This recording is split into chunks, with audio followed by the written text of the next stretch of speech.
I'm going to talk about the paths to marketing devices in the U.S. As you just heard, I've been doing this for 25 years, but I'm going to talk to you in 5 minutes about what I've been doing for 25 years, so put on your seatbelts. This is going to be kind of quick. FDA classifies devices into 3 classes. Class 1, which is the lowest risk, most of which are exempt from 510K pre-market notification. Class 2, which are moderate risk devices, most but not all of which require 510K clearance.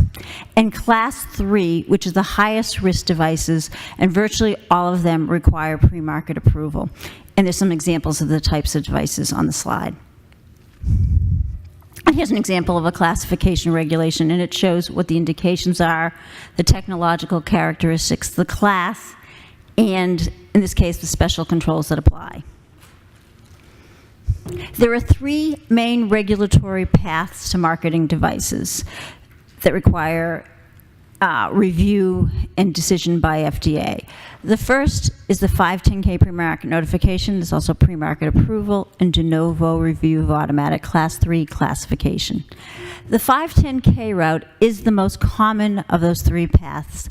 And what you need to do in a 510K notification is demonstrate substantial equivalence to a predicate device.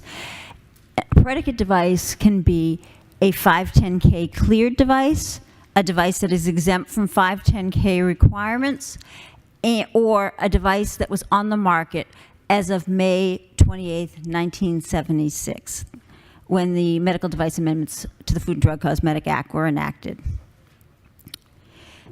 Substantial equivalence is the device has the same intended use as the predicate, the same technological characteristics, or different technological characteristics, and those differences do not raise different questions of safety or effectiveness.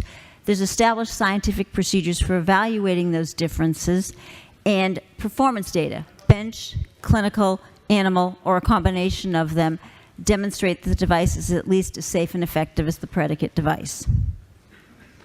We're going to skip then to the PMA process, which is the most rigorous pre-market route, and it's reserved for the highest risk Class 3 classifications. And there you have to effectively demonstrate actual safety and effectiveness of the product. You also, there are very heavy submissions, a lot of data, and almost all of them include clinical data. And they are cleared for indications which are stated, so they're cleared for specific indications. The third main type is the Denovo route. And if you remember back to when you were kids and you had the Goldilocks and the 3 bears, and the Papa Bear's chair was too big and the Baby Bear's chair was too small, the Denovo is the kind of the equivalent to the Mama Bear's chair. It's when the 510K is too small and the PMA is too big. The Denovo is often just right, because it's a low-risk device, it's novel, and novel meaning that there's no classification regulation that's applicable, that there is no predicate device for it. And there are 2 routes to Denovo.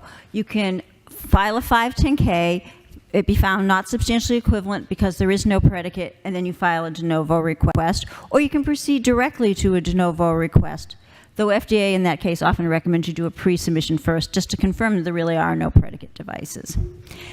FDA will down-classify the device to Class 1 if general controls are sufficient to provide a reasonable assurance of safety and effectiveness, or Class 2 if you need both general and special controls to achieve that level of assurance.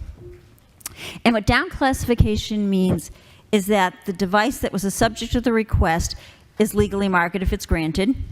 That whole generic type of class that it falls into is eligible for 510K review unless FDA, as part of that process, exempts them from 510K requirements. And the device that's granted the Denovo review becomes a potential predicate for other devices. Investigational device exemptions. Devices have to comply with the IDE requirements to conduct clinical studies of them in the United States unless they are exempt from such requirements and they're legally marketed for the indication. If the device is a significant risk device, and the definition is on there, I won't bore you by reading it, then they have to have FDA-approved IDE application. If the device is not a significant risk device, they're deemed to have an FDA-approved IDE, and they have to comply with abbreviated requirements. And the standard for approving an IDE is that the risks to the subject are not outweighed by the potential benefits or anticipated benefits of the device. The IDE regulations prohibit the commercialization or the promotion of investigational devices. Combination products. A combination product must consist of at least two of the following three categories: drug, device, or biologics. So if you have two devices, it's a combination device, it's not a combination product.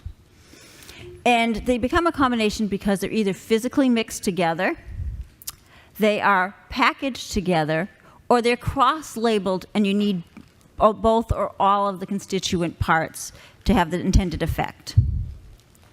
FDA's regulatory framework, in a nutshell, is based primarily on the primary mode of action.